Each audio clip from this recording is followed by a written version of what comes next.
거룩하신 하나님, 귀한 주일을 지내게 하시고 오늘도 월요일 이 새벽 저희들을 단잠에서 일깨우셔서 주님을 향한 기도의 자리로 인도해 주심을 감사드립니다.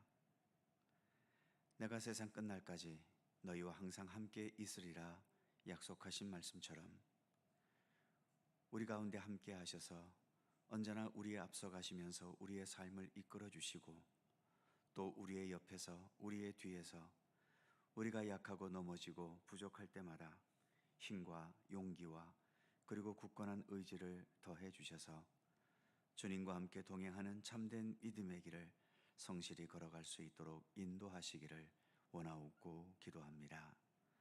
오늘도 주님을 향해 머리 숙인 이 시간 주신 말씀을 통해 우리가 주님의 뜻을 더 깊이 깨닫고 또 간구하는 모든 기도를 통하여 주님과 더 아름답게 소통하는 복된 이 시간 삼아 주시옵소서. 감사드리며 예수님의 이름으로 기도드립니다. 아멘. 찬송 279장입니다. 279장.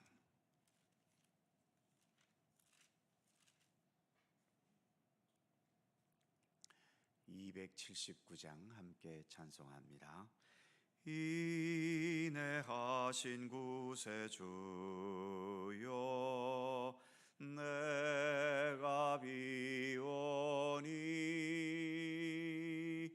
죄인오라 하실 때에 날 부르소서. 주여 주여, 내가 비오니 죄인오라 하실 때에 날 부르소서.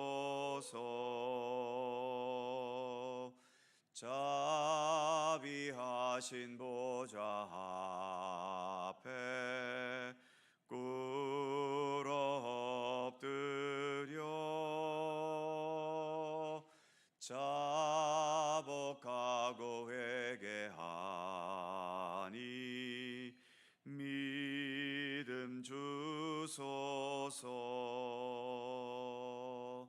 주여 주여, 내가 비오니 죄인오라 하실 때에 날 부르소서. 주의 공로 의지하여 주께 가오니 상한 마음을 고치시고 구원하소서. 주여 주여, 내가 비오니 죄인오라 하실 때에 날 부르소서.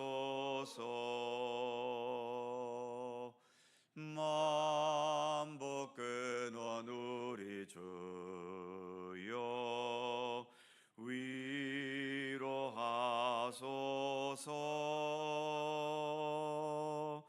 우리 주와 같으시니 어디 있을까. 주여 주여, 내가 비오니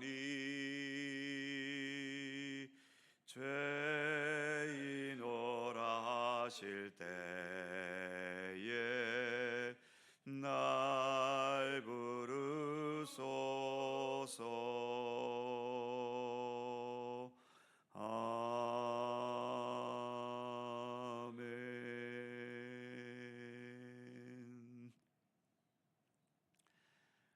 로마서 5장 12절입니다. 신약성경 245면 로마서 5장 12절에서 14절까지의 말씀입니다. 세 개의 절을 다 함께 한 목소리로 봉독합니다. 그러므로 한 사람으로 말미암아 죄가 세상에 들어오고 죄로 말미암아 사망이 들어왔나니 이와 같이 모든 사람이 죄를 지었으므로 사망이 모든 사람에게 이르렀느니라. 죄가 율법이 있기 전에도 세상에 있었으나 율법이 없었을 때에는 죄를 죄로 여기지 아니하였느니라. 그러나 아담으로부터 모세까지 아담의 범죄와 같은 죄를 짓지 아니한 자들까지도 사망이 왕노릇하였나니 아담은 오실 자의 모형이라. 아멘.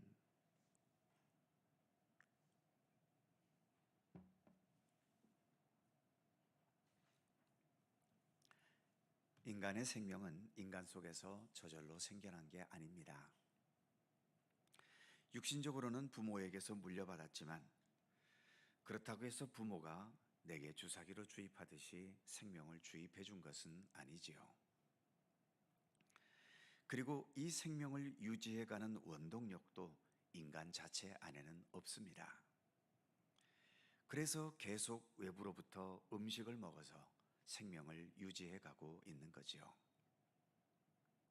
어느 순간 이 땅에 먹을 것이 없어졌거나 내 몸이 더 이상 음식을 먹는 기능을 하지 못하면 결국 인간은 죽는 겁니다. 그러니까 지금 우리가 이렇게 살아 있다는 것은 내 스스로의 힘과 능력과 생명력만으로 살고 있는 게 아닙니다.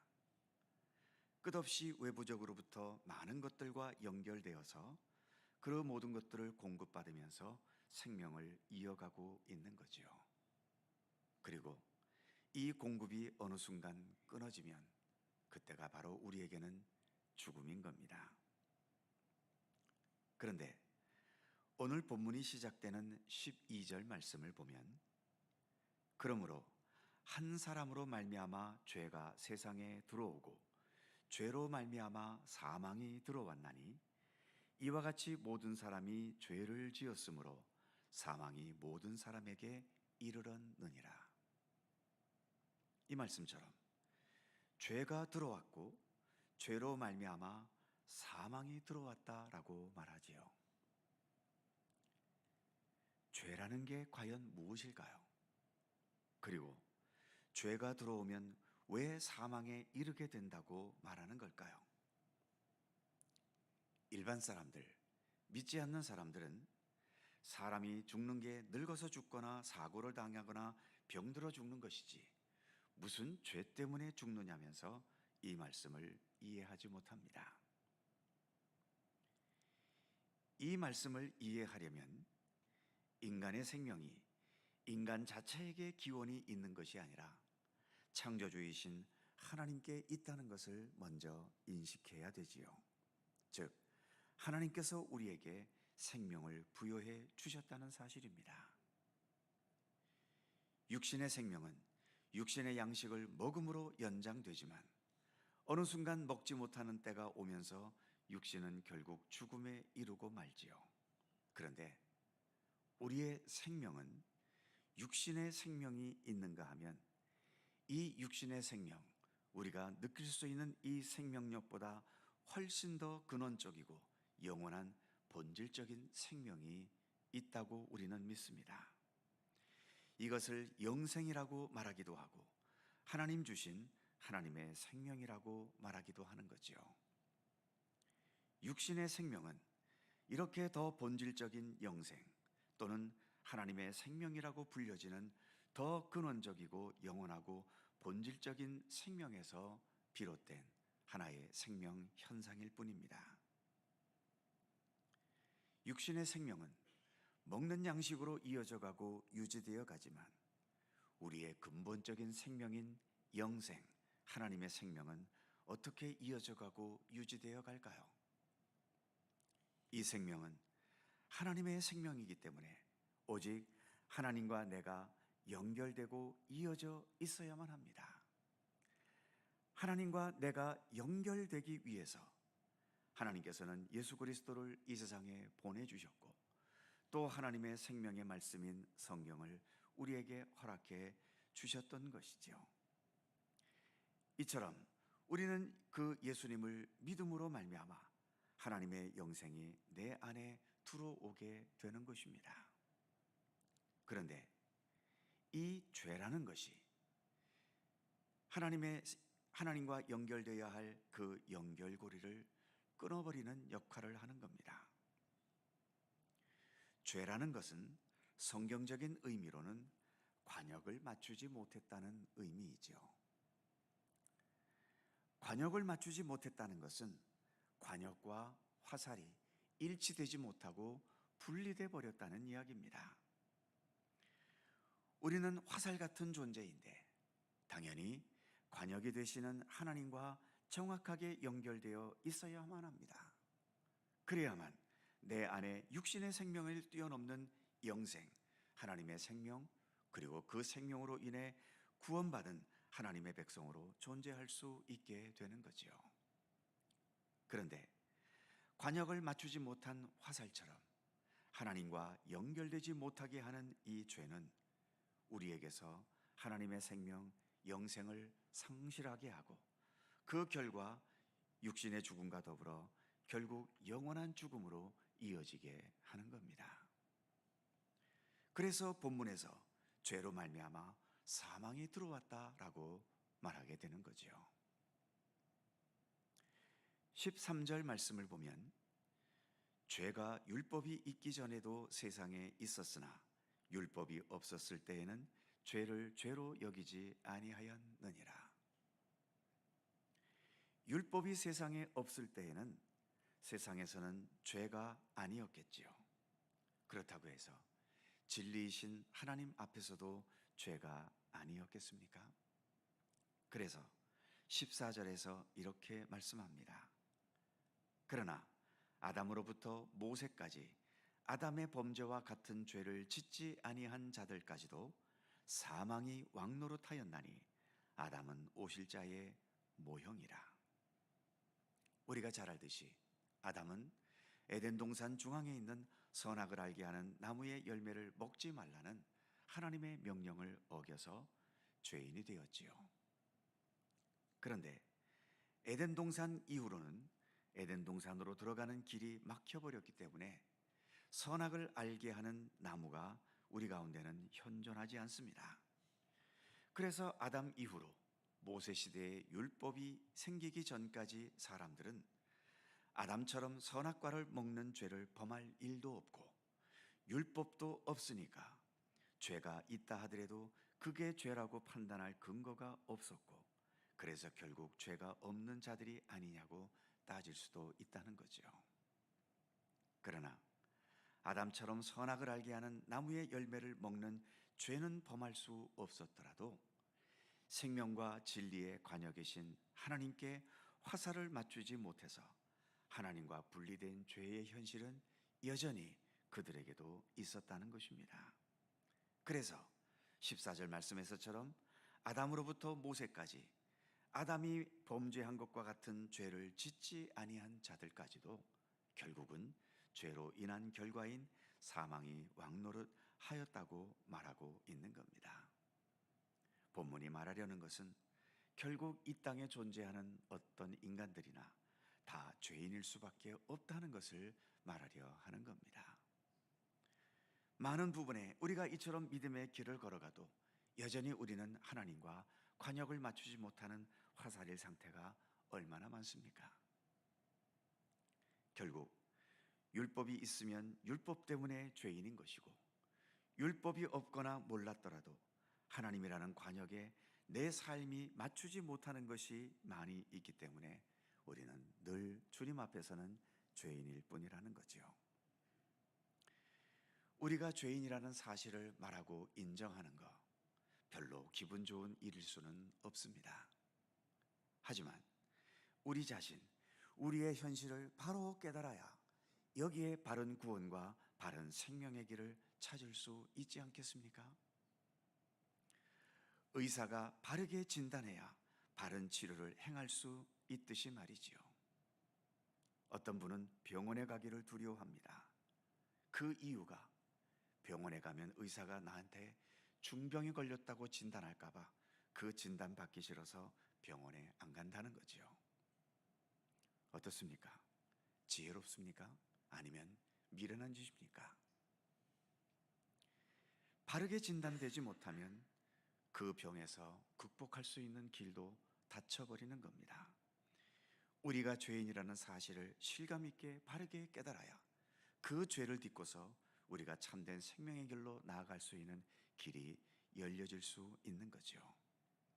우리가 죄인이라는 사실을 진실로 깨달아야 예수님이라는 분도 제대로 보이게 되고, 예수님께서 우리를 위해 걸어가신 그 십자가의 길의 의미와 그 소중함도 바르게 보여질 수 있고 여겨질 수 있는 것입니다.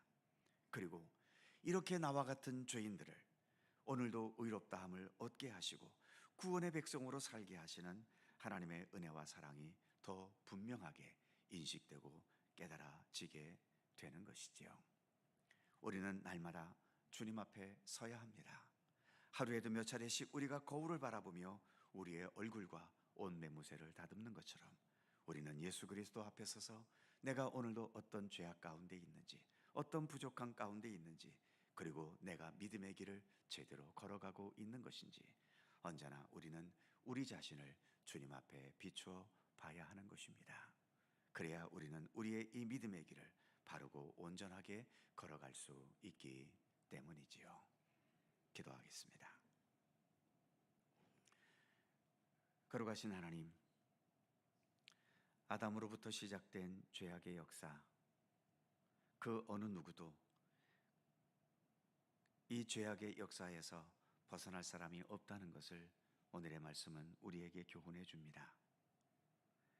내가 죄인이라는 사실을 생각하고 깨닫는 것, 결코 기분 좋은 일은 아닙니다만, 그러나 우리가 우리 자신을 제대로 바라보지 못하면, 내 자신의 현실을 바르게 인식하지 못하면 우리의 앞에 어떤 희망이 있겠고 어떠한 바른 생명의 길이 열리겠습니까?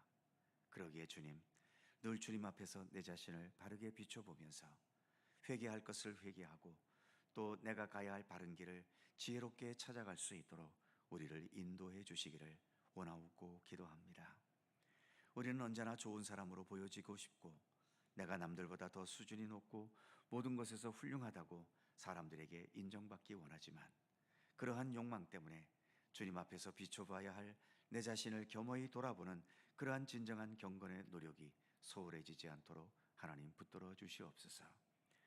늘 주님 앞에 겸허히 죄인임을 고백하면서 더 겸손함으로, 더 진실함으로, 더 낮아진 자세로 주님과 동행하는 참된 믿음의 길을 걷게 하시고, 그래서 우리가 기울이는 이 모든 경건의 노력들이 우리로 하여금 더 참된 하나님의 백성으로 자라가게 하고 하나님 나라의 백성으로서의 참된 모습을 온전히 지닐 수 있도록 우리를 이끄시고 인도해 주시기를 원하고 기도합니다. 오늘도 새날을 주셔서 감사합니다.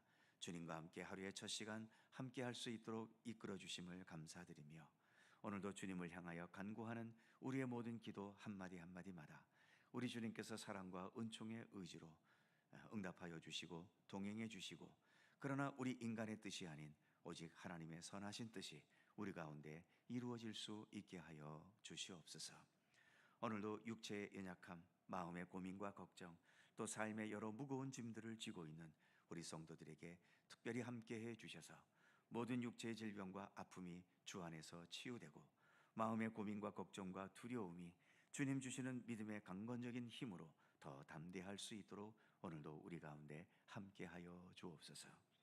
오늘도 하루의 삶 가운데 주님의 평강과 은총이 함께 하시기를 원하옵고 우리 구주 예수 그리스도의 거룩하신 이름으로 기도하옵나이다. 아멘. 하늘에 계신 우리 아버지, 아버지의 이름을 거룩하게 하시며 아버지의 나라가 오게 하시며 아버지의 뜻이 하늘에서와 같이 땅에서도 이루어지게 하소서. 오늘 우리에게 일용할 양식을 주시고 우리가 우리에게 잘못한 사람을 용서하여 준 것 같이 우리 죄를 용서하여 주시고 우리를 시험에 빠지지 않게 하시고 악에서 구하소서. 나라와 권능과 영광이 영원히 아버지의 것입니다. 아멘. 함께 기도하시고 자유롭게 돌아가시겠습니다.